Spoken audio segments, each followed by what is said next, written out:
चलो एक बार फिर से हम चर्चा पे वापस लौटते हैं। सवाल यही है कि आखिरकार पार्टीज को जरूरत क्यों पड़ी, क्यों अब बीजेपी के नक्शे कदम पर कांग्रेस पार्टी चल रही है। और सवाल ये भी है कि अपने आप को जो पार्टी साबित कर रही है असली राष्ट्रवादी, इसमें वो कितनी सफल होती है। क्योंकि कांग्रेस पार्टी ने ये साफ कर दिया है, अपने कार्यकर्ताओं को मंत्र देने की कोशिश कांग्रेस पार्टी की ओर से जन जन तक कांग्रेस पार्टी के कार्यकर्ता पहुंचे और बताए आम जनता को कि असली जो राष्ट्रवादी है वो कांग्रेस पार्टी है। हालांकि आने वाले चुनाव में कितना फायदा होगा वो देखना बहुत ज्यादा महत्वपूर्ण है, लेकिन हम इसी विषय पर चर्चा करेंगे। हमारे साथ तमाम खास मेहमान जुड़ेंगे, लेकिन फिलहाल मुझे जैसे कि जानकारी मिल रही है कि हमारे साथ अनिला सिंह जुड़ गई हैं, भारतीय जनता पार्टी की प्रवक्ता। इसके अलावा हमारे साथ दो और खास मेहमान जुड़ेंगे, वरिष्ठ पत्रकार भी हमारे साथ मौजूद रहेंगे और कांग्रेस पार्टी के प्रवक्ता भी हमारे साथ मौजूद रहेंगे। लेकिन सबसे पहले अनिला जी, मैं आप ही के साथ चर्चा की शुरुआत करने वाली हूँ। बहुत बहुत स्वागत है आपका। पहले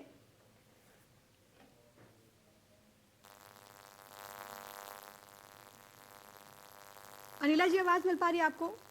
मुझे आपकी आवाज़ नहीं आ रही थी बीच में। जी अनिला जी, बहुत बहुत स्वागत है आपका। और मेरा पहला सवाल आपसे यहाँ पर यही होगा, क्योंकि पूरे देश को पता है कि जिस तरीके से आप लोगों ने इस मुद्दे को उठाया, राष्ट्रवाद का मुद्दा आप लोगों के बीच में गए और हमने देखा है ट्राइड एंड टेस्टेड फॉर्मूला की तरफ भी आप लोगों को चुनावों में, चाहे वो सर्जिकल स्ट्राइक हो, चाहे वो धारा 370 हो, 35 हो, ए हो, उसका फायदा भी हुआ है सियासी तौर पर हम देखें।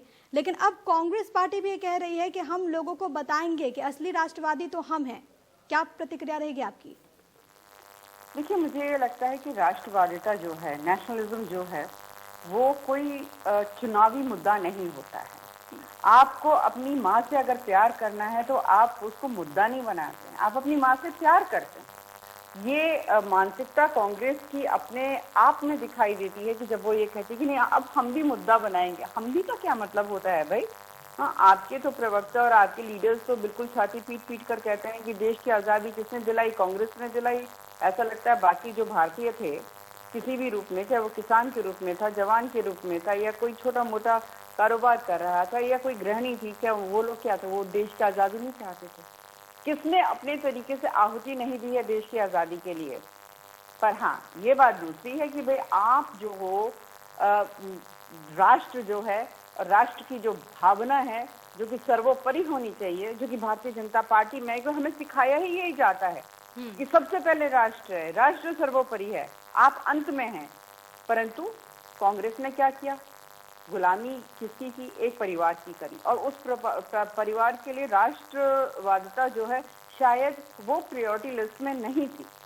और इसी की वजह से हमने देखा कि जो देश हमारे साथ आज़ाद हुए थे, इंडिपेंडेंट हुए थे, आज इकोनॉमिकली कहाँ पर पहुँचे हुए हैं और हमारा भारत कहाँ पहुँचा हुआ है। हमारे भारत ने एक चीज़ में खूब तरक्की करी, वो है जनसंख्या में। बाकी चीज़ें क्यों नहीं हम उसका कॉम्पीट कर पाए? क्यों ऐसा हो गया कि जापान, चाइना वगैरह जो है हमसे बहुत आगे निकल गए और हम जो हैं पीछे रह गए? तो सीधी सी बात है, आपके अंदर वो राष्ट्र के लिए एक अपनापन, राष्ट्र के लिए निछावर हो जाना, अपने लिए नहीं राष्ट्र के लिए करना, वो भावना आपके अंदर थी नहीं। अब मैं एक चीज़ और यहाँ पर बोलूँगी, हम देख रहे हैं कि किस प्रकार से किसानों का प्रोटेस्ट आंदोलन चल रहा है, जो नए कानून आए हैं, फार्म लॉ जो आए उसके अगेंस्ट। 1991 में इसको लिबरलाइज किया, किसको आज़ादी मिली? कॉरपोरेट्स को आज़ादी मिली। किसने दी? कांग्रेस ने दी। तो कॉरपोरेट्स को आज़ादी दी कांग्रेस ने 1991 में, और उनकी खूब तरक्की हुई। बाहर के भी आए, यहाँ के भी आए, कंपटीशन बढ़ा, लोगों को उससे बेनिफिट हुआ, एक चॉइस मिली, एक ऑप्शन मिला। और किसानी खेती क्या रही? वो चंगुल में रही।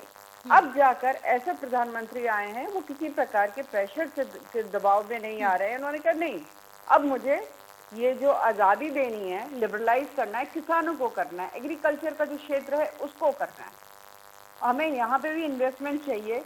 यहाँ के लोगों का जो हमारे किसान भाइयों का है, जो हम 3 कानून लेकर आए हैं, इनको लिबरलाइजेशन मिलेगा। चलिए ठीक है, यानी कि क्या अगर कर मैं रहे हैं कि समझूं अनिला जी, अगर मैं समझूं तो आपका ये मानना है कि राष्ट्रवाद एक भावना है और इसको लेकर राजनीति नहीं होनी चाहिए, राजनीतिक मुद्दा तो इसे कतई नहीं बनाना चाहिए। हमारे साथ वरिष्ठ पत्रकार भी जुड़े हुए हैं। अजय जी, आपका भी बहुत बहुत स्वागत है। इसके अलावा उमा शंकर पांडे भी हमारे साथ जुड़े हुए, कांग्रेस पार्टी का ही पक्ष रखेंगे। अजय जी, मैं आपके पास आऊँ, लेकिन उससे पहले उमा शंकर जी, मैं आपके पास आना चाहूंगी। आखिरकार क्यों जरूरत आ गई कि राष्ट्रवाद का मुद्दा आप लोगों ने पकड़ लिया? क्या अब कांग्रेस पार्टी को यही लगता है कि राष्ट्रवाद के मुद्दे के जरिए ही अब अपनी जमीन को आप मजबूत कर पाएंगे, नैया पार होगी? देखिए प्रिया जी, मैं इस बात को समझ नहीं पा रहा हूँ कि आप किस हवाले से ये चर्चा कर रही हैं कि कांग्रेस अब राष्ट्रवाद। पहली बात तो राष्ट्रवाद न हमारा शब्द है, ना हम राष्ट्रवाद में आस्था रखते हैं। भारतीय जनता पार्टी जरूर राष्ट्रवाद में आस्था रखती है, जिसका जिक्र उनकी प्रवक्ता भी बार बार कह रही थी। हालांकि मुझे लगता है कि अभी अनिला सिंह जी को राष्ट्रवाद और भारतीयता और राष्ट्रीयता मेरे ख्याल से शायद यहाँ पर संपर्क टूट गया। हम फिर से बातचीत करने की कोशिश करेंगे क्योंकि उनका पक्ष जानना बहुत ज़्यादा महत्वपूर्ण है। लेकिन अजय जी, मैं आपके पास आना चाहूँगी सर, क्योंकि इतना लंबा आपका पत्रकारिता में अनुभव रहा है। पहले जब चुनाव होते थे तो आम जनता की बात होती थी, मूलभूत सुविधाओं की बात होती थी, बिजली की बात होती थी, पानी की बात होती थी, सड़क की बात होती थी। लेकिन क्या अब जो नया ट्रेंड आ गया है राष्ट्रवाद का, क्या अब यहाँ से यही हम समझ रहे हैं कि आने वाले जो चुनाव होंगे 1-2 साल के भीतर वो राष्ट्रवाद के मुद्दे पर ही होंगे? प्रिया, देखिए राष्ट्रवाद है क्या? हम अगर बकते रहें कि हम बड़े राष्ट्रवाद दिल से होता है।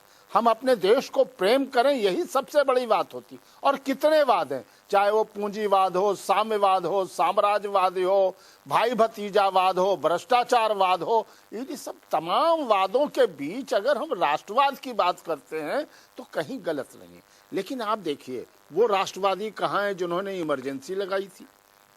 वो राष्ट्रवादी किस तरह के थे?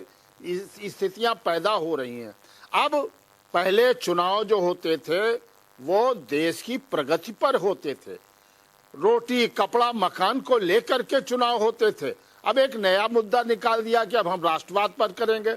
अरे भाई, इस देश में लाल बहादुर शास्त्री जैसे भी व्यक्ति थे जिन्होंने केवल एक दिन कहा था कि हमें एक दिन अन्न नहीं खाना है। इस देश की पूरी जनता ने एक दिन सोमवार को अन्न ग्रहण त्याग दिया था। तो यही स्थिति है इस देश के। लेकिन आज जब कुछ लोग ऐसे लोगों का समर्थन करते हैं जो खाते इस देश की हैं और गाते दूसरे की हैं, वहाँ राष्ट्रवाद की कहाँ बात कर रहे हैं? अब एक चीज है जो स्थितियां पैदा हो रही हैं इस देश की। अगर हमारे प्रधानमंत्री कहते हैं या अब बात आ रही है संघ की कि संघ राष्ट्रवाद है। अरे ठीक है, आप संघ की शाखाओं में जाइए, वहां किसी को नहीं, वहां एक ध्वज को प्रणाम करते हैं, एक झंडे को प्रणाम करते हैं और झंडे को मानते हैं। वहां कोई व्यक्तिवाद नहीं है।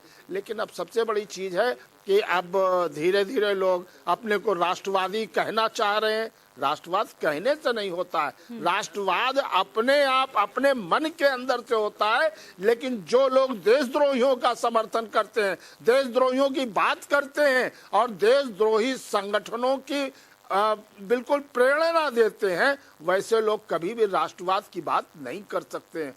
आज स्थितियां बदल रही हैं, समय के हिसाब से लोग बदल रहे हैं। आखिर क्यों? जनसंख्या नियंत्रण की बात क्या राष्ट्रवाद नहीं है?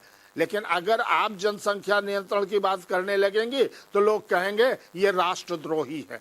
अब अगर विकास की बात करें और देश के एक एक व्यक्ति की विकास की बात करें तो लोग कहने लगेंगे ये विकासवादी राष्ट्रवादी नहीं है। इसका जिक्र भी आपने किया कि लोगों को दिल से सोचना चाहिए। राष्ट्रवाद एक भावना है और इसी को लेकर आगे बढ़ना चाहिए और साबित करने की जरूरत नहीं होती कि असल में राष्ट्रवादी कौन है। बहुत बहुत शुक्रिया अजय जी आपका, बहुत बहुत शुक्रिया अनिला जी आपका।